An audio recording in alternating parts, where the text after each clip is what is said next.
عقل سے نہیں مسئلے حل ہوتے، ذہانت چالاکی ہوشیاریوں سے نہیں ہوتے، اللہ کو ساتھ لینا ہے۔ جیسے کسی کا مسئلہ پھنسا ہوتا ہے نا کہ جی فلاں وزیر صاحب کو بیچ میں ڈالو، کہ فلاں آئی جی صاحب کو بیچ میں ڈالو، کہ فلاں صدر صاحب کو بیچ میں ڈالو۔ تبلیغ میں پتہ کیا کہہ رہے ہیں؟ اے دنیا کے انسانوں، اپنے مسائل کے حل کے لیے اللہ کو بیچ میں ڈالو، اللہ کو ساتھ لے۔ کیسے کہ حضرت محمد صلی اللہ علیہ وسلم والے اعمال پر آئیں۔ یہ قرآن مسئلوں کا حل ہے، قرآن مسئلوں کا حل ہے۔ پڑھنا مبارک، یاد کرنا مبارک، لیکن قرآن مسئلوں کا حل ہے۔ کاموں کا بننا اسی میں تو چھپا ہوا ہے۔ بوڑھی اماں دیہات کی رہنے والی، بیٹا پڑھ لکھ گیا، باہر ملک چلا گیا، اب وہاں سے وہ چیک بھیجے اماں کے لیے۔ ایک چیک آیا، دوسرا آیا، اب وہ چیک لے، اسے پڑھنا وڑھنا تو آتا کوئی نہیں، اس کو چومے اور اس کو چاٹے سنبھال کے رکھ دے۔ اگلا چیک آیا، چومے چاٹے سنبھال کے رکھ دے۔ اب جناب کئی سارے چیک گھر میں کھانے کو نہیں ہے، فاقے پڑے ہوئے ہیں، دوائی کے پیسے نہیں ہیں، مسائل بنے ہوئے ہیں اور چیک پہ چیک جمع ہو رہے ہیں۔ اب اس چیک سے فائدہ کیوں نہیں اٹھا رہی؟ اسے پتہ ہی نہیں اس میں ہے کیا۔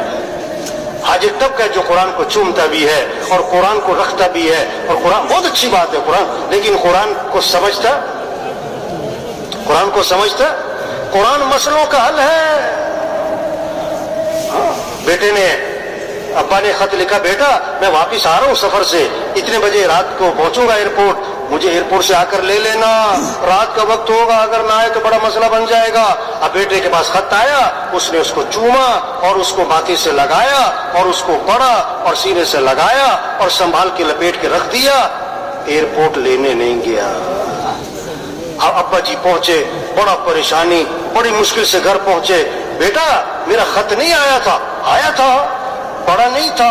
پڑھا تھا، میں نے چوما بھی ہے، میں نے تو وہ سنبھال کے رکھا ہوا ہے۔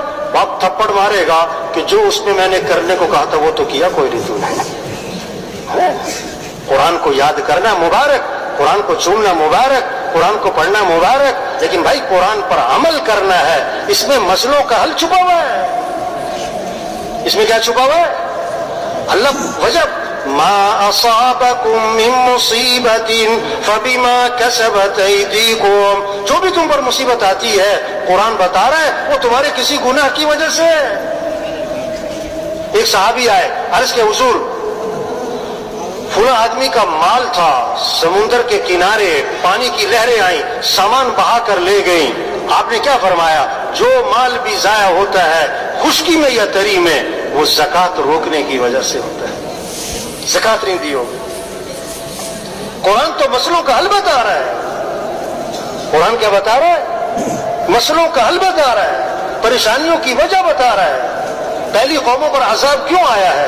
اللہ نے ایک وجہ بتائی ہے، ساری قوموں پر عذاب کی قرآن میں ایک ہی وجہ بتائی ہے، فَكُلًّا أَخَذْنَا بِذَنبِهِ، ہم نے ان سب کو پکڑا ان کے گناہوں کی وجہ سے۔ ظہر الفساد فی البر والبحر بما کسبت ایدی الناس، جو بھی فساد ہے خشکی میں تری میں وہ انسانوں کی بدعمالی کی وجہ سے۔